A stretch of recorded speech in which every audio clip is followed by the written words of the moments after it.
The Arizona Coyotes start off this season 1-0, and Logan Cooley is sure a Coyote. Let's go ahead and jump right into it. You're Locked On Coyotes, your daily podcast on the Arizona Coyotes, part of the Locked On Podcast Network, your team every day.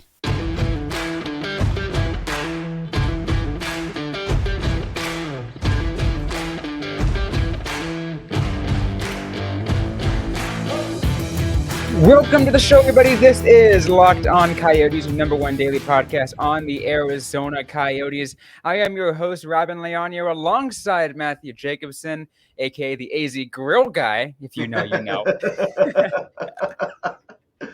I feel old.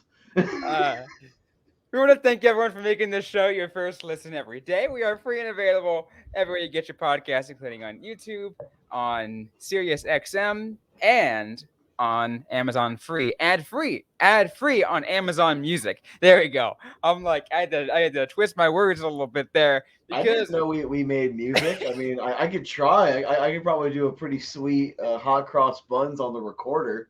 I probably pull it off. Yeah, we could definitely try. I don't think anyone wants to listen to that, but you know what?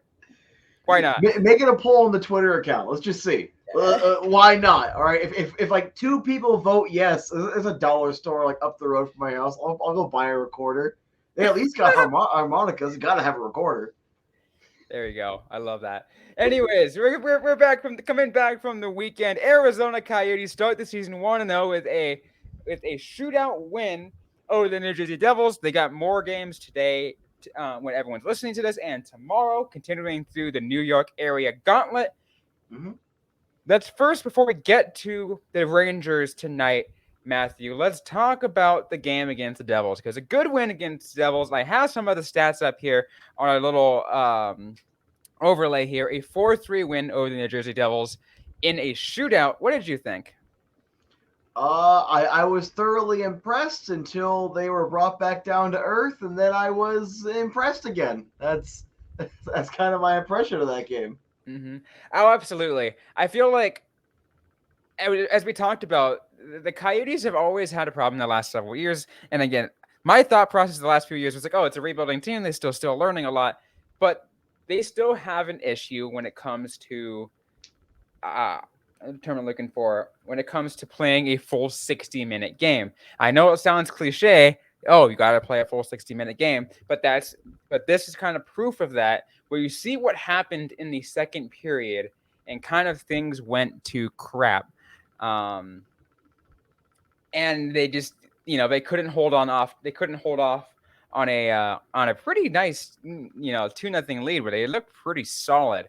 But hey, you know what? They still come out with the win, and I think that tells us what kind of competitive team this is going to be. Well, I was listening to the game because I was at work, so I had to listen to the game. And Heater was talking about how they were down 1-0 the night before, and I just threw that out there. I'm like, hey, you can't give up on this team. You can't kind of take the gas pedal off, essentially trying to imply that message, because New Jersey's a good team, and they're going to make you pay for it. And obviously, one of the best pieces of advice is stay out of the box. And when you have, 3 or 4 penalties in quick succession, it definitely makes me a little more regretful that I did not ask Coach Andre Tournier about the sloppy penalties when I had the opportunity to. However, it is still the beginning of the season. You're going to have a lot of sloppy play, but not to excuse it. It definitely was deflating. And thankfully, Vejmelka had a really solid game. The defense played relatively well in front of them. There was a couple holes, obviously, but at the very least, you had a good enough effort to make that comeback and finish it off in the shootout. But from a game that could have easily been 4-2 Coyotes at one point, it is a little disheartening. Yeah, I mean, let's take a look at it too. Yeah, Kuro Vejmelka put aside, what is that? 33 shots. He had was that a 907? Let me double check. I have the numbers right in front of me. Something around there. I just don't like the new NHL website. Not bad at all. And 2 of the goals were power play goals for New Jersey. So it really kind of tells you where they're at this point. 917 save percentage, just to throw that back in there for you. And again, if you take a look at the 2 goals that New Jersey scored, I Mhm. believe it was literally just 2 players, Timo Meyer and Jesper Bratt, I believe, right? It was Jesper Bratt and Dougie Hamilton, Dougie and I Hamilton. think 2 of those goals were either screened or rebounds. There we go. Yeah, because I know I'm pretty sure like Meyer or Hughes was involved in one of the other Hughes is you all know. over the net. Yeah, Hughes was Hughes had all like 3 over. assists. He had a phenomenal game. Jesper, Jackery Hughes is a great player. All right, Jes- we need to say that. yeah, Jesper Bratt also had a really good, like I think like a pretty solid snipe too at one of them. So like you gotta give the Devils credit; they are a good team. Mhm.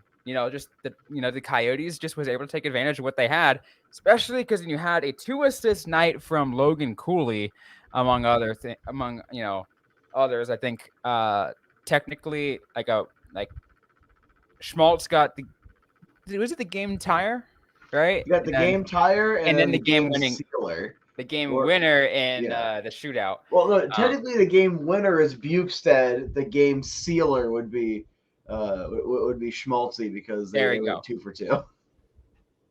Yeah, true. Yeah, true. Because the Devils didn't get any. Nope. Yeah, Vamelka shut him down. We needed that. Seriously, good effort by Karel Vamelka. I'm gonna maintain my neutral attitude towards him, but that also means praising him when I see a good performance, or at least listen to a good performance. That was a good performance. Absolutely. A couple other things I want to bring up. Have to bring it up because it was the first game in which we got a chance to experience the game over the air. I know you said you listened to it on the radio, but first Mm-hmm. time all of us got mentioned over the air for TV on channel 15.2. I know a lot of people had issues with audio at the first. Luckily, that got taken care of when it got to the actual game.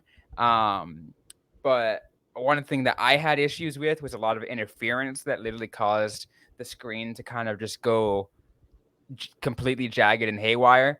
I just got to figure out a way to get around that, but really nothing. Like the picture quality was okay, Mm-hmm. but when you, as we mentioned, as I don't mention this, Matthew, for a product that's essentially free to watch, like I'm not gonna complain because like I'm not having to pay, an arm and a leg just to be able to get the regional sports network it's on because it's not there anymore. Yeah, I actually do want to just take a minute just to kind of comment on this. When it comes to any of the downsides of the over the air, I'm not going to complain about the free access. The free access is what the free access is. But when it does come to like the paid for options, be it ESPN Plus, Hulu, or whatever the direct to consumer route they're going to go with for the Coyotes specifically, that is going to need to be as high quality as possible. But just for a $20 antenna, so long as you can watch the game, that's all that matters because it's free Mm-hmm. access. So I'm 100%. definitely going to have it on that sliding scale of as long as I can watch it, I don't care. Well, 100%. I will say this too. It probably won't last long. They probably did it just for opening weekend, Matthew. Mm-hmm. But I checked as a tip that was sent to me that if you lived in Arizona, and even though ESPN Plus is meant for out of market games, you actually still were able to get access to the game on ESPN Plus. So I switched to ESPN Plus so I can get interference free until I figure out how to make my antenna as close to interference free as possible. But yeah, I was able to access ESPN Plus. Hopefully it lasts. We'll see if they decide, hey, we'll kind of give access, for the time being. But It's probably just until the Coyotes direct to consumer option happens. It would be my guess because obviously you can watch it on Cox via cable that you're paid for cable, and there's a couple other options. So I would imagine they want to keep that as open as it's possible until a direct to consumer yeah, option's ready. but they want to try to open as much access as they could to those that are on like Hulu Live Sports, YouTube TV, or any Mm-hmm. of the other like cutting the cord streaming options, or those that are stuck with DirecTV. But if you don't have any of those options, or if it wasn't on your option, like I don't think it was on YouTube TV, an antenna is like $20 and it's Right. free access. Absolutely. Anyways, though, we're going to continue talking about. Well, actually, we're done talking about this, but we're going to get to the New York Rangers, Coyotes versus New York Rangers. That's set to be tonight. We're going to get to a beginning of the preview for that, get to our keys to the game, get to our picks for the game. We're going to get to that in just a sec. But first, quick word from our sponsors on today's show. And today's episode is brought to you by Sleeper. Let's be real. Sleeper, the number one daily fantasy hockey. It's the best way to do it because you can win 100 times your money. These are all possible scenarios for this season, but you have a chance to win big. You need to play daily fantasy hockey on Sleeper. It's the official daily fantasy app of a Locked On NHL Network. Sleeper is our top choice for daily fantasy sports, especially daily fantasy hockey. With Sleeper, you can win 100 times your cash in daily fantasy hockey contests. You can choose different things like which players are you going to take this week on terms of stats. You can look at goals, assists, saves, anything. You can hey, look, let's be real. You can pick on some of the really star-studded cast of anyone in the NHL, from Connor McDavid over in the Edmonton Oilers. Heck, you can do some bets on Logan Cooley here in Arizona. All you need to do is pick more or less on what their stats are going to look like. Choose them. Once again, goals, assists, saves, plus, minus, and more. And you heard me, Coyotes fans. Once again, 100 times payouts on Sleeper. So start paying attention and get your picks right so you can win big. Use the promo code LOCKEDONNHL so you can get up to $100 match on your first deposit. Terms and conditions apply. That's LOCKEDONNHL. See Sleeper's terms and use for details. Well, once again, everyone, Arizona Coyotes versus New York Rangers tonight. If you want to listen to it on the radio, one of the best places I recommend to listen to is on Sirius XM. You can catch every game of Arizona Coyotes on Sirius XM. All the play-by-play, every hit, every goal, every assist, anything that you want to hear for Arizona Coyotes play-by-play on Sirius XM radio. Anyways, let's get to the game today.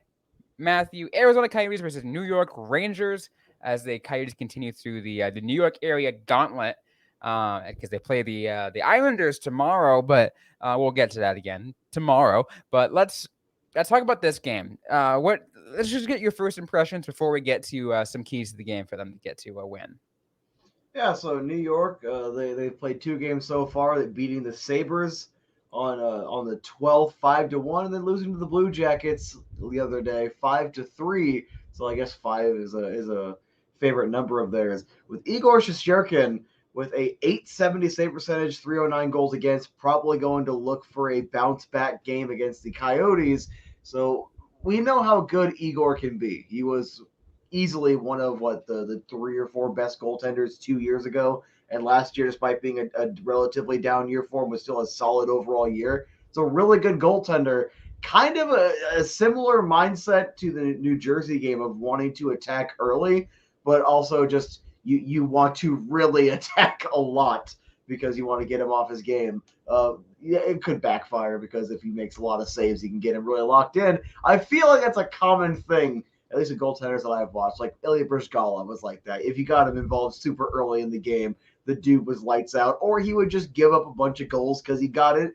He got in there. Other than that, New York is not one of the teams I'm more familiar with, but I do have some numbers up here, like their power play percentage being 28.6%, the exact same as the Coyotes. So technically they're tied for 6th.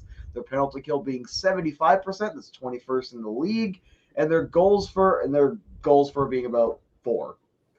So it's a team that can score goals relatively consistently very early on in the season, and we also kind of know a lot of the names on this team, don't we? More or less, I think. Let me bring up. Actually, I got to bring up their cat friendly. Take a little bit more, because it has been a minute. I mean, I know most of them, but when time passes so much, you're just like. There are currently 3 forwards that are above a point per game right now. That's Panarin, who has 1 goal, 2 assists, 3 points. Kreider, 3 goals, 1 assist, 4 points, and Zibanejad, 3 assists in 2 games. Then a couple of defensemen. Oh, sorry. Yeah, 2 defensemen that are at a point per game or higher. Gustafsson has a goal and an assist, and Adam Fox has 3 assists. When I just opened up the cap friendly, it astonished me that they have 4 alternate captains as well as a As their well as the captain. captain. They got a lot of letters on jerseys, and I'll never understand that. Like the Coyotes had that at one point where they had so many rotating alternates. It was just, it's weird. I don't know. It made sense when you had a committee of rotating alternates. When you have 4, Mhm. Maybe it's 2 of the alternates are away, 2 of them are home. Maybe like Goodrow and Zibanejad are like away, and Kreider and Panarin are home alternates, and Trouba as the captain. Again, it's just call it an observation that I noticed. But yeah, no, this team has got. I taken looking at it. It's got the list. It's going down. I will say this: it'll be interesting to see, how the Coyotes match up against them. It will be our first time to actually take a look at Connor Ingram. He's gonna be in net tonight against the Rangers, and Vejmelka will be in net tomorrow against the Islanders. We'll get to that later. We'll get that tomorrow. Mhm. But maybe your thoughts on potentially seeing what Ingram can take out of today. I think I just want to see him pick up where he left off because he struggled pretty bad to start last year, his tenure with the Coyotes, and then just picked it up. And it, in my opinion, was the better and more consistent of the 2 goalies.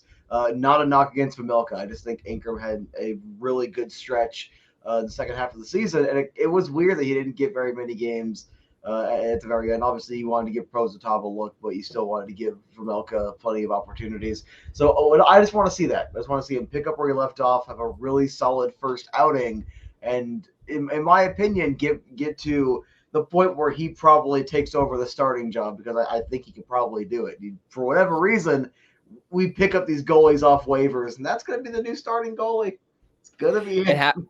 It always happens, right? It's pretty kind of cool that ends up being the case. The Coyotes just happened, like the Coyotes seem to never really have a true issue with goaltending. They just end up just like they might be inconsistent, sure, yeah, but when they're on, they are on.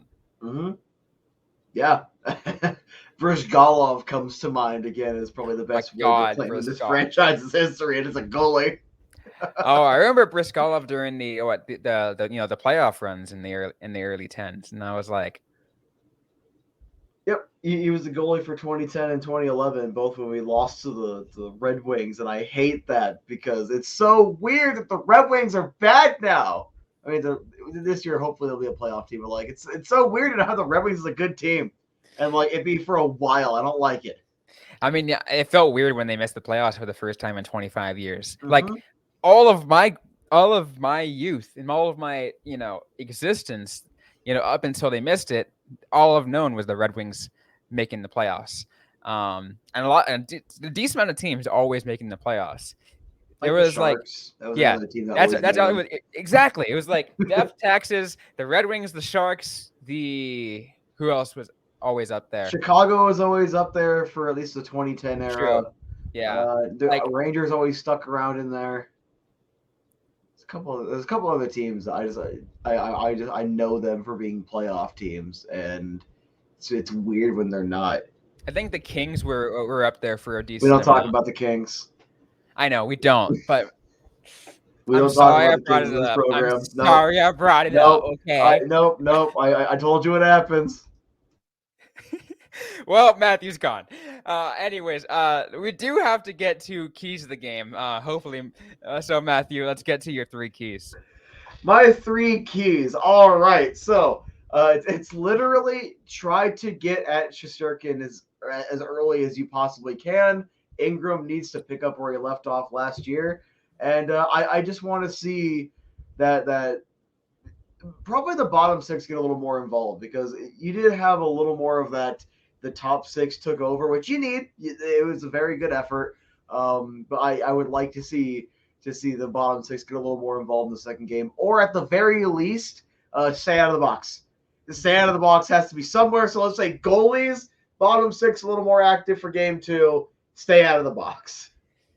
So let's say goalies is like as a duo then, right? Yeah. Attack Shesterkin and Ingram picks up where where he left off. Yep. And then back at 2 again, just so we can make sure we have it clear. All right, back at 2, it's the bottom six getting a little more involved, specifically like with the offense, so a little more depth. Yeah, so depth offense. There we go. See, and this is why we have Robyn, because I don't know how to articulate stuff. I just know how to trash talk. That's all I can do. And 3. I blanked it right now. What did I say was 3? 3 was stay out of the box. There we That's go. What all you listening at home, best advice ever. Stay out of the box. You won't be in trouble. All right? Coyotes won't have to give up with 6 power plays in the last game. Every time I hear about that, I legit always. Anytime I hear "stay out of the box," I just always think of the generic hockey answers video. Just gotta use 101, greatest video of all time. Well, it starts by we gotta stay out of the box. We gotta have four lines banging all night long. 4 lines rolling. Get pucks deep, get pucks to the net, and what's in hockey games? What's hockey games? It's the greatest thing ever. I highly recommend. If you haven't watched it, Hockey Media Relations 101. Get pucks deep, get pucks to the net, and what's hockey games? Anyway, we got to get to our FanDuel picks of the game. Before we get to that, we're gonna turn to Matthew because he's got a word he'd like to share for you guys. That I do, and we got a word from eBay Motors. Passion, drive, and patience. What brings home the winning trophy is also what keeps your ride or die alive. eBay Motors has everything you need to maintain your vehicle and level it up to peak performance, from superchargers, roof racks, exhaust kits, LED headlights, and more. Whether you're into speed, power, or style, eBay Motors has got you covered. With over 122 million parts for your number one ride or die, you'll always find exactly what you're looking for. And with the eBay Guaranteed Fit, your part is guaranteed to fit your ride every time or your money back. Because with eBay Motors, you're burning rubber, not cash. With all the parts you need at the prices you want, it's easy to turn your car into the MVP and bring home that win. Keep your ride or die alive at ebaymotors.com. Eligible items only. Exclusions apply. eBay Guarantee Fit available to U.S. customers only. All right. Once again, just want to remind everyone, Arizona Coyotes versus New York Rangers play tonight, I believe, at 4 local here in Arizona at 7 p.m. Eastern. Be sure to catch every faceoff, every hit, every goal of the Arizona Coyotes season and their hometown broadcasts with SiriusXM on the SXM app. Just search up search up Coyotes. Search up Locked On Coyotes to find us too, because we're also on there on the SiriusXM app. But did you just take the tagline from the broadcast? I swear I hear that I had to listen to ever since I got back into hockey. I've had to listen to a lot of hockey because I either can't watch it or I'm out and about doing stuff. That sounds just like the taglines. Look, I just kind of like it. That just it just I don't know how to explain myself. You know what? Let's get to the picks of the game, Matthew. Wait, I just realized I just added a shift at DDA tomorrow. I get off at 4. I'll have to try to weasel out at 3 so I can get home in time to test out the antenna. I can watch this one. I can watch this game. Love to hear about it. Let's get to picks of the game, Matthew, brought to you by our friends at FanDuel, who provided us with the odds for tonight's game. Arizona Coyotes are 1.5 underdogs, not shown on the graphic if you're watching on YouTube, with their money line bet at plus 188 and the Devils at minus 230. The over-under, the total points, is at 6.5, Matthew. I think this is the old game. This is Coyotes Devils. Oh, it is Coyotes Devils. I don't even know how. Rangers. Actually, That is correct. Coyotes I just forgot. Rangers? That is correct. I just forgot to change the team name. Change the team name? That All is right. Well, if the over-under is 6.5 goals, I find it very hard to think that it's going to be under that because New York themselves are averaging about 4. The Coyotes, we can't really say an average yet because they scored 3. You had the one in the shootout, and it's been one game. So you can't really start averaging until you have multiples. But if they're going to average 2 to 4 goals, and New York is averaging 4 goals, I kind of feel like it's hard to believe that there wouldn't be at least 7 goals shared between the teams. Yeah, I mean, I would think so. I feel like right at this point, total points is kind of it.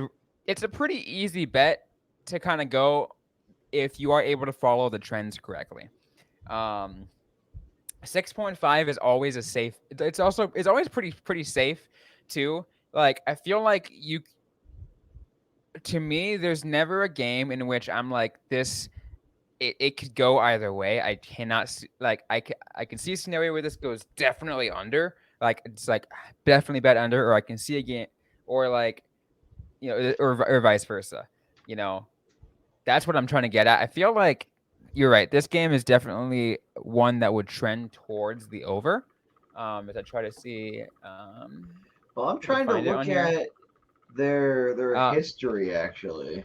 So the better odds are for going, or if you take the over, it's at -120. The under is at -102.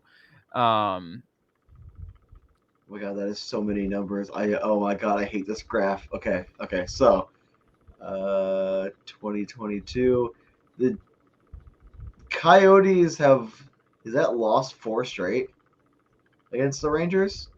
Yeah, I believe they've lost 4 straight against the Rangers.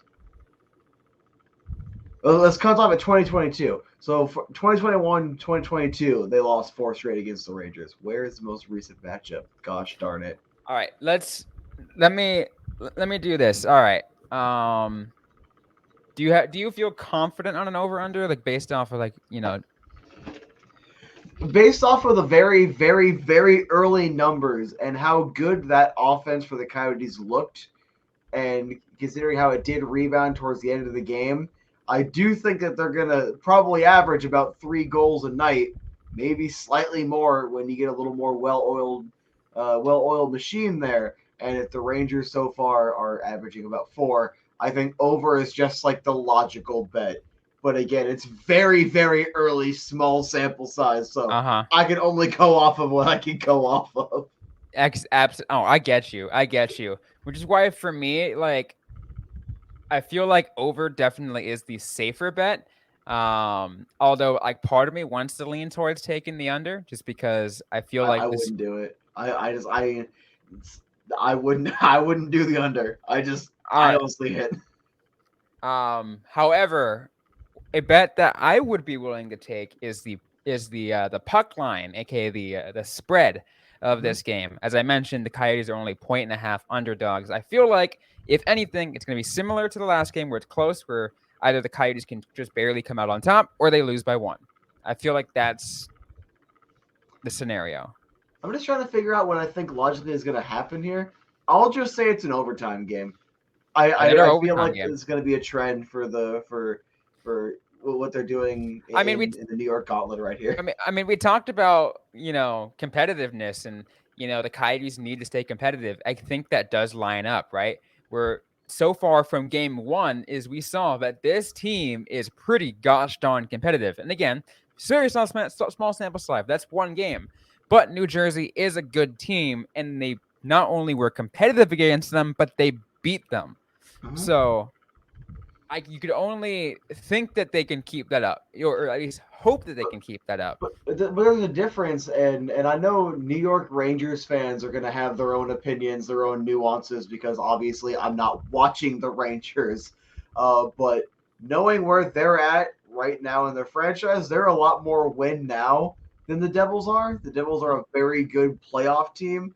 Rangers are a lot more win now. I feel like the Rangers are going to be a team that would be edging out more of those wins. So it's probably a safer bet that I still think it probably goes into overtime, Rangers probably win. And just for the memes, since Connor Bedard gets 1 assist in his first game and Logan Cooley gets 2 assists, Cooley gets 2 goals in this New York Rangers second NHL game because he's going to keep doubling up Bedard because Cooley is always Cooley is going to one-up Bedard because it has to be that way. Whenever Bedard wins a cup, Cooley's going to win too.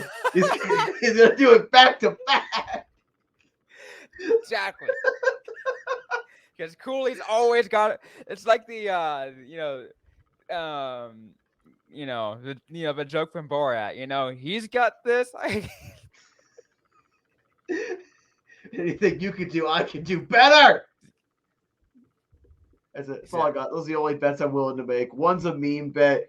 One's it's probably going to overtime. And let's just the over/under again. I just think it's a safer, logical bet right now. Give me another couple of games, and it might not be, but New York has some goal scorers. And even if the Coyotes win 4-3, it would still clear the spread, the exact same as the last game. Hey, really quick, Matthew. It's kind of if you say it's going to go to overtime, the 60-minute money line, aka the 3 ways, so is a tie is plus 410, and will there be overtime? Plus 400 for yes. Why not? I feel like this is going to end up being a trend. I just they're gonna get their teeth kicked in a few games this year. You're gonna have a couple 5-1s, whatever. Like you're gonna get a couple of those. I just with the improvements I've seen and how this team feels like they bought into we can be a playoff team this year, and I just don't see as many of those blowouts. So you're gonna see a lot more overtime. So good free hockey, and when they're on the East Coast, have fun. Especially with as we said, those 4 p.m. starts for us. Hey, can't complain too much, right? We get to watch it early and then go to bed early. Yep, watch it early. Do a nice little post-game reaction. Record the next episode. Go to bed. Bada bing, bada boom. That's all our time, though. I want to give you one time, like about solid 15 seconds for any final thoughts. Final thoughts. All right. I think I'm going to be messing with an antenna to watch a game that, let's say, New York gets off to an early lead. Coyotes fight back. Overtime. I'll still call it the loss. And it'll be a fun game. There we go. Yeah, I don't think I even gave my final score, but I'm going to give it 4-3 Rangers in overtime. I feel like that's a pretty fair prediction that kind of covers the bases for my bets on this. Watch it be 5-1 Coyotes. Watch it be something stupid. I mean, that still covers my bets. That still covers my bases. I will take it, but I'm just waiting, because I'm ridiculously I'm not gonna say talented. I think I'm just lucky, and I overall understand the Coyotes play. So I can usually predict relatively well enough. I'm just waiting for the one where I'm just so ridiculously off, it's a 1-0 win. It's Michael Carcone that scores. No, it's not that. It's not Michael Carcone that scores, and I know we're going overtime on this, but it's going to be. Hold on, I got this. I got to look at the potential predicted line. It's gonna be Liam O'Brien. It's gonna be Josh Brown. Just the most random players on the roster. It's gonna be Travis Dermott. There you go. You know what? It's going to be Connor Ingram. He's going to shoot the puck down the ice. Goalie, it's going to bounce off of the defender's skate. Goalie, and that's what's gonna happen. Anyway, there we go.